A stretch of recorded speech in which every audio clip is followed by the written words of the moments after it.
Hi, this is Mark Boals, and you're listening to Sonic Perspectives.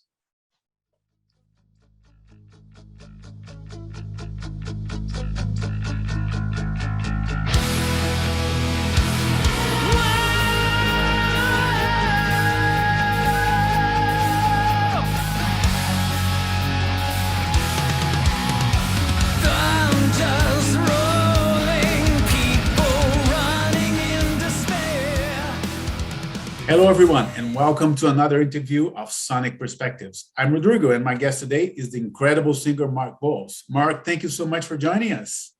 My pleasure. Thank you for having me. Yeah, let's talk about the new Shining Black album, Postcards from the End of the World. It's very much a continuation of where you left off from the debut album, right? Yeah, I think it's progressed along a little bit farther down the road of where we want to go with the band, because I think we have a really good chemistry between Olaf and myself, and we really like working together. And I think we came up with something even better than the first album. I have to agree, yeah. And I think the collaboration between you two started when you were going to help him out with a Labyrinth record, right? But the schedules did not align back then.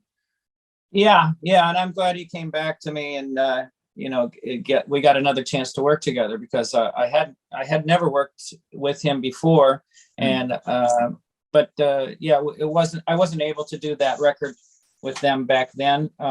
It just didn't work out. It was all my fault. It was not. They were waiting for me to do it, so I'm glad that we had another chance to work together, because it's. I'm sorry we didn't start much earlier, because we'd have been much farther down the road.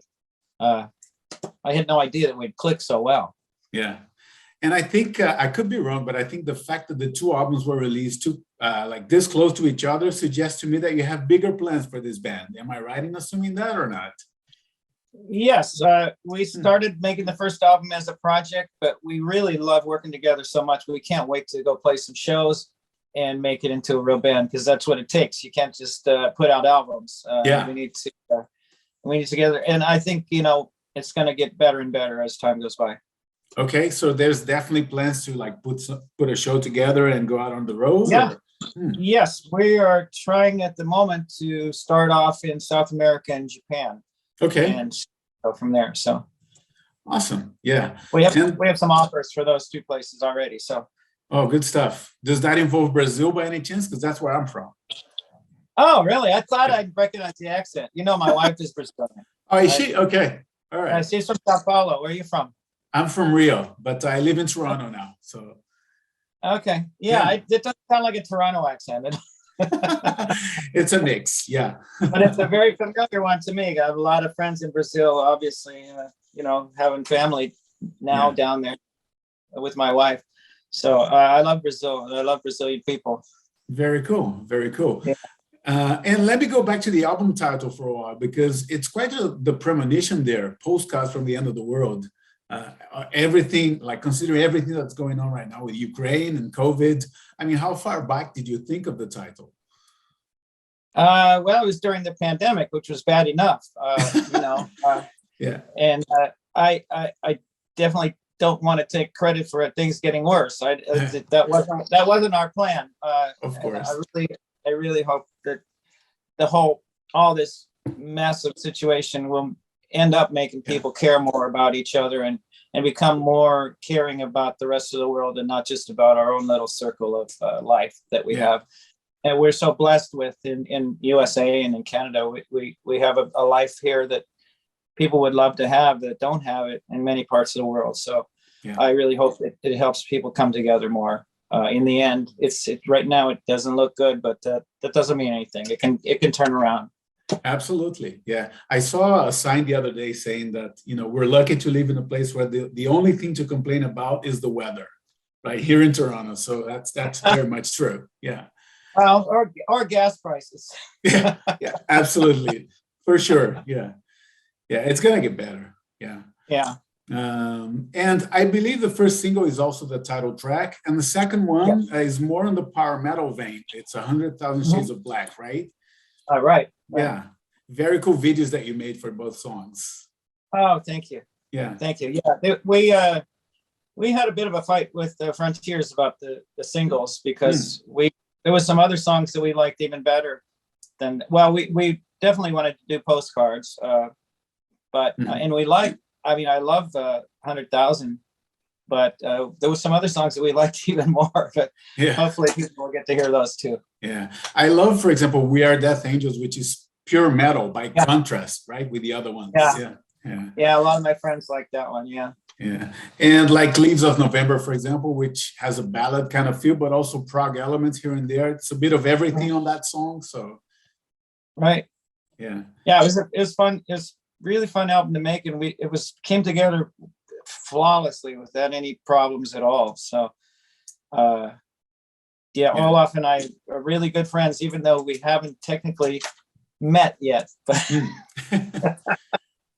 so we're just working together like this, like I talking to you. That's how I talk to him. So someday, but it's coming soon. Well, I think we'll take it to the next level then. Yeah. And tell me about that experience of writing an album 100% virtually. I mean, how different is that from actually sitting in a room and jamming and whatnot? Well, it depends on, I mean, it is definitely not as good for me. I prefer being in, I think there's a different chemistry that happens when you're in the room with a band and you start working on ideas, on the spot. However, there's another chemistry that happens virtually too. So, but I prefer the first way, in person way. Yeah. I hope you guys can get together and write the third one and the fourth and whatever comes next, man, because, this band is definitely promising. Absolutely. Yeah. Well, next time, if he doesn't come to USA, I'll go to Italy because I love Italy. So there's no problem. Italian food. Yeah. And I like how diverse and varied the sound is on this album. For example, you have a song like Faded Pictures of Me, which is purely a ballad. And it's probably the only one like that in the album. Yeah. Was that like intentionally, like let's write a very diverse type of album, or where we approach different styles, or just naturally how it came together? It was pretty natural. It wasn't really thought of that much. One thing we did think of is we didn't want to sound the same, put out the same kind of albums as all the other Frontiers artists and sound exactly the same as everybody else. Because that's one of my big beefs about the music business nowadays is everybody sounds the same. And or maybe there's little things that are almost the same, but they say, okay, I'm going to sound like this. I'm going to sound like this. And the production sounds the same. The songs sound the same. The vocals sound the same. And you can't tell which band it is. And then in the old days when I was a kid growing up, the bands all sounded different and the styles were different. The production sounded different. And it was, everybody was very individual. So we're trying to just be a little bit off the beaten path as far as sounding the same as everybody else. It's nothing, game changing, but we're striving to just do the best music we can. Yeah. Rather than copying somebody else, As someone who's bombarded with releases every week, like myself, like I receive everything from Frontiers, from Inside Out or Century Media, whatever is there, I receive, and I have to agree with that sentiment that after a while, everything starts to sound the same. And so, props to you for trying to do something. Sounds good. It sounds good, but like, which band was that? Oh, I got that. Sounds kind of like that band, but exactly. Yeah, it's difficult to distinguish. Yeah, for sure. And I have to say, one of the things that I find great about writing about music and speaking with guys like you is the opportunity to discover new music. Honestly, I was a fan of your output with Malmsteen. I'm a fan of Tony McAlpine and Virgil Donati, but I had no idea until last week that you guys were all together in a band called Ring of Fire. Such an awesome band. Yeah, we did a few albums. I think we did 4 albums, 4 or 5. Anyway, but I still have a version of that band together. Tony's he's just doing strictly solo stuff now. Yeah, and Virgil has his own thing going, but Vitaly is still working with me, Vitaly Kupri, and we have a new album that'll come out later in the year. It's not quite finished. Yeah, but that'll be in the neoclassics. Actually, it's really classical. This album, it's really little concertos for songs. Okay. No, there's a whole show of yours. I think in Japan on YouTube. I watched everything and I was like, oh my God, every track is like a different adventure. Just wild songs, man. Yeah, and I didn't know anything about that project, so yeah. And that was the first show we ever did with that band. So yeah, first show ever, and it lives on now. So good for better or worse. But it was pretty good. Yeah. And you sang on the Trilogy album with Malmsteen and came back almost 10 years later for Alchemy. How would you describe the two experiences of recording those two albums 10 years apart?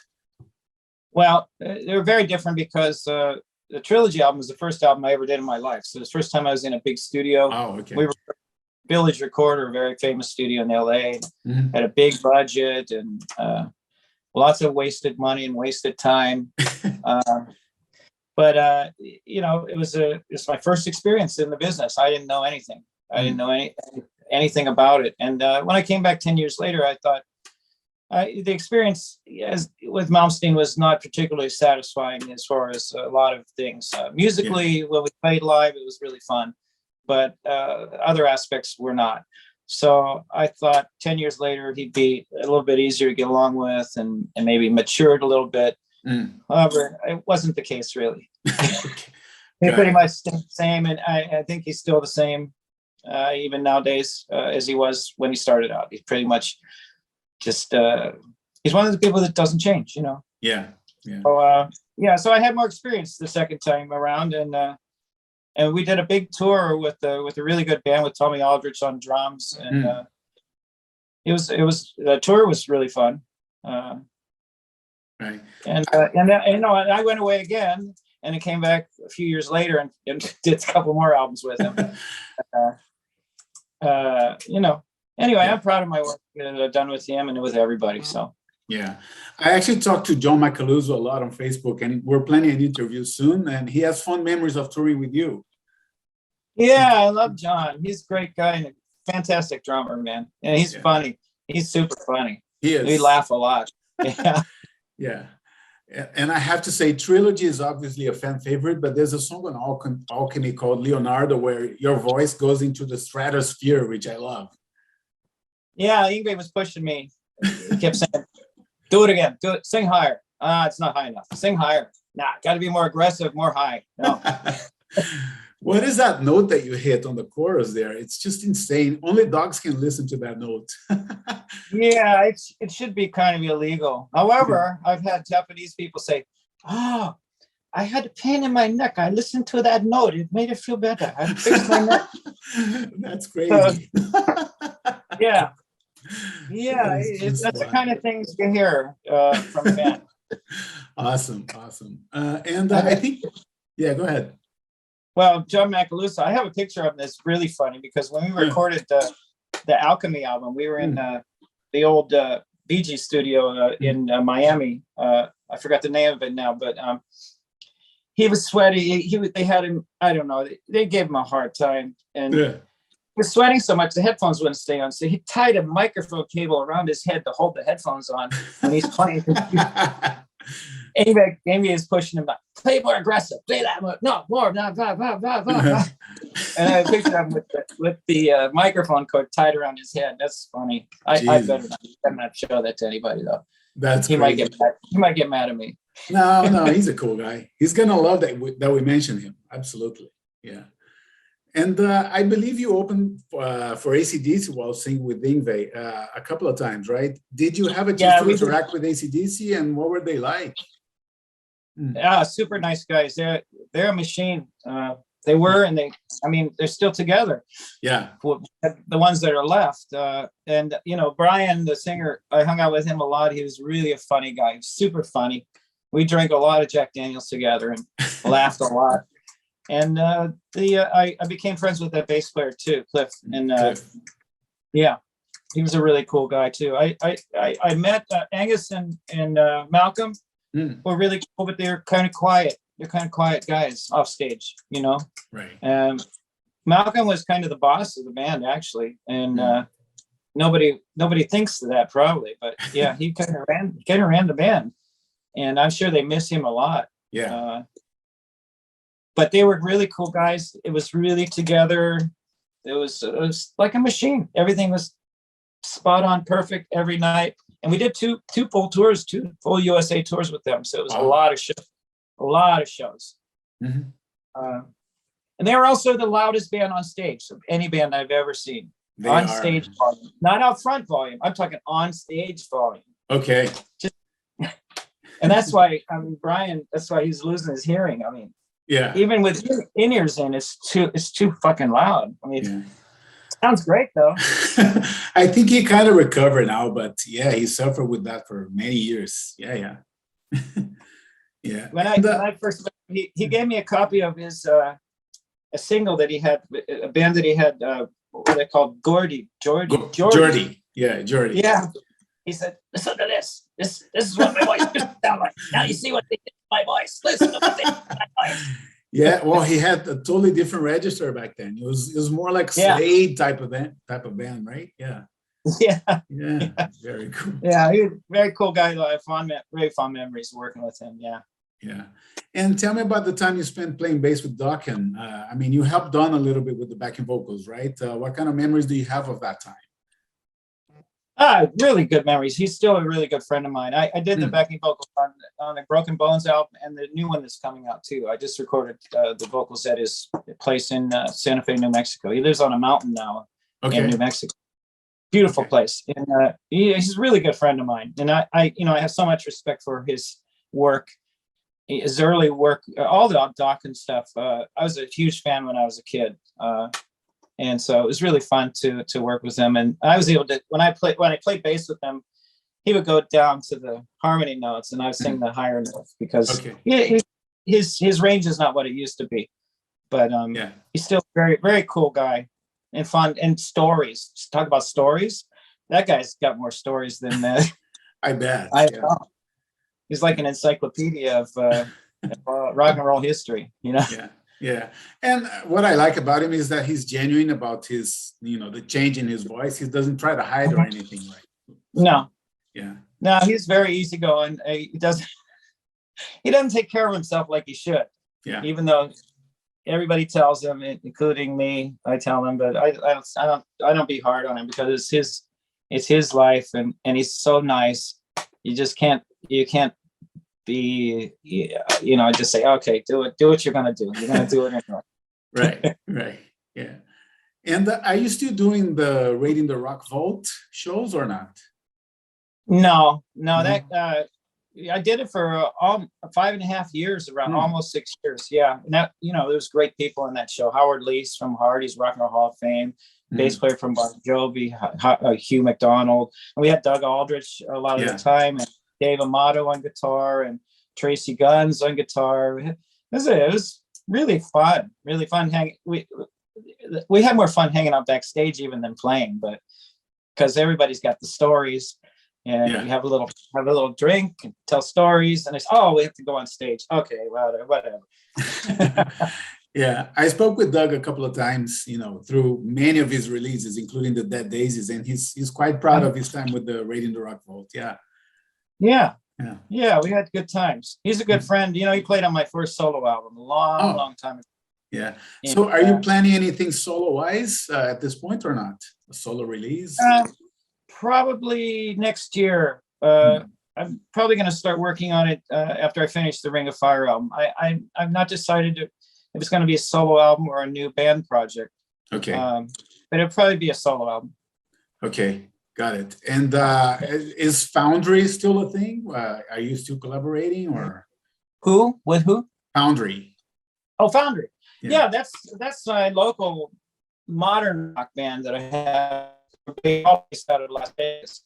And we were lucky enough to work with a cool producer, Colin Britton. Britton. I never know how to pronounce it, but he's a Papa Roach guy. He co-writes their songs and produces them. So it's a different kind of music, totally different, and just having fun with it. And it's a good project. Hopefully we'll have some more stuff coming with them too. Yeah. I heard a few songs. It has a modern edge kind of feel, right? Modern rock, modern metal. Yeah, just simple, short songs. Yeah. No twiddly bits. Got it. No solos or anything no flashy solos or anything like that. Yeah, little solos, but nothing. Yeah. Nothing too long. My Got wife it. hates the long guitar solos. When Got I'm it. working on, I make her listen to stuff when I'm working on it to get her opinion because she's my worst critic. When it gets to the guitar solo, she says, "Oh, fast forward it, fast forward it." Oh my God, that's so funny. Even though I work with only great guitar players. I mean, Yeah. But Yeah. Anyway, that's my wife. She's Brazilian, by the way. Yeah, that's awesome. Yeah. And I think being a metal singer, at least for me, is not just about having a good voice, but you got to have an attitude as well. You have to, know your way around the stage, right? What makes a good metal singer, in your opinion? Well, you have to have a recognizable voice, I think. I mean, because it's not really about range. It's more about style and more about attitude. Like you said, attitude. That's a very good way to put it. You got to have a metal attitude, because I mean, there's singers that, I mean, I'm a big fan of Lemmy. I mean, the Motorhead, and listen to that voice. That's I don't know if you call it a singer really, but he's great. I love it. It's the attitude. It's attitude, rock attitude. For a metal singer, metal attitude. Yeah. Absolutely. I've seen singers on YouTube, some of them with bands already, with voices that are exactly like Dio or Bruce Dickinson, but without 1% of their charisma or attitude. So, yeah. Yeah. And that's another example of everybody copying everybody. Because, they spent more time on their own style, they'd get somewhere, Absolutely. Yeah. Use that as a blueprint, but don't make it everything about that particular style, right? So I guess that would be one way of putting it. Yeah. Yeah, you got to come up with your own thing. I mean, I don't know. I just sing. I try not to copy anybody, but I'm fans of so many different metal singers that I'm influenced by them for sure. Yeah. Yeah. I love what you did with Dio Disciples for a while, but what was your approach in tackling those Dio songs? Because you didn't sound like him, right? But you have to have sort of a respect for the material, right? Yeah. I approached it just to getting the spirit of the sound of the song, the spirit of the songs for me. It's and the attitude. I mean, he had a particular kind of attitude. Because he had a phenomenal voice. He could sing anything. He could. But he had that attitude, and he always look out. That's awesome. He liked that word, look out. He did. Yeah, in a lot of his songs, there's that expression. And by the way, he's a super, super nice guy too. We toured with him with Malmsteen, and he would hang out with fans until 6 a.m. Yeah, smoking weed and talking about talking about really complicated stuff. I mean, he was really intelligent too, Yeah. He liked to smoke a lot of weed though. He did? Oh, that's I didn't know that. Oh yeah. Oh wow, that revelations about Ronnie James Dio. He was like the metal Willie Nelson. Oh wow. That's quite a claim you're making there, man. Well, that's when I was around him anyway. Okay. Yeah.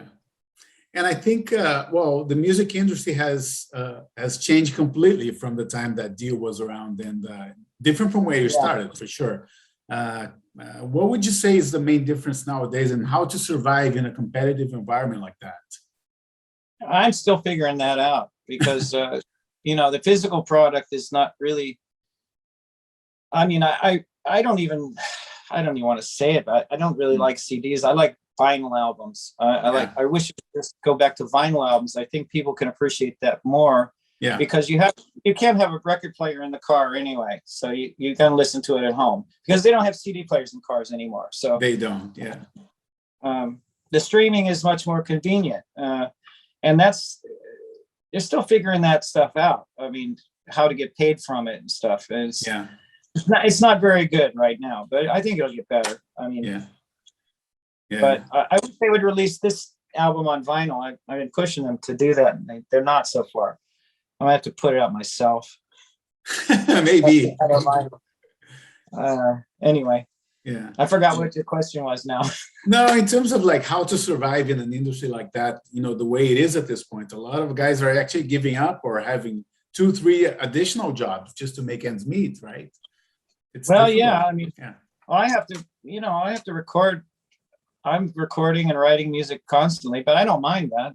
I feel blessed that I'm able to still make a living. I don't have to have any other job than music. Mhm. And I haven't really most of my life. Not that I wouldn't or couldn't do other things, but I feel like it's my mission in life. That's what I'm supposed to do. And I like to keep it simple.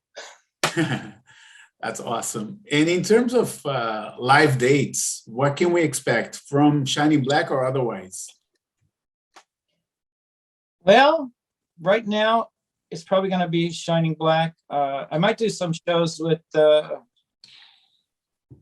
Foundry also around the USA. They've had some songs. They've had some songs on the radio in the USA. So I should say we, not they. It's hard to talk about different things, but yeah, it's just the COVID is just getting over it. Some countries it's not over yet. China just had a flare up, and Japan is still really hard to go to Japan. You can't really do shows there because you have to quarantine when you land, and it's just impossible right now. Yeah. And Japan's one of my favorite places to play, other than Brazil. Trust me, I love Brazil. So that's where I met my wife when I was doing shows down there, and she was a photographer. She's a photographer, and I was doing an interview for one of the rock magazines down there. She was doing the photos. Okay. Rock Brigade, probably, or that sounds familiar. Rock Brigade, yeah. And she got me a sandwich and an iced tea, and that was all it took. Awesome. Yeah, well, Brazil, man, if you compare the audience here in Canada versus Brazil, there's really no comparison. It's almost depressing when I go to see a show here that a band I saw in Brazil, seeing them here, it's a stark difference. But it is what it is. Yeah. Oh, well. But anyway, this is all I had, man. I want to thank you for your time and congratulate you on such a great album and all the best with the new endeavors. And hopefully you can pay us a visit here in Toronto, and I'll go. Oh, I'd love to. It's one of my favorites too. I love Toronto. Yeah. It's a great city. Awesome. All right. Thank you so much, man. Take care. Nice Cheers. to meet you. Bye. Cheers. Bye.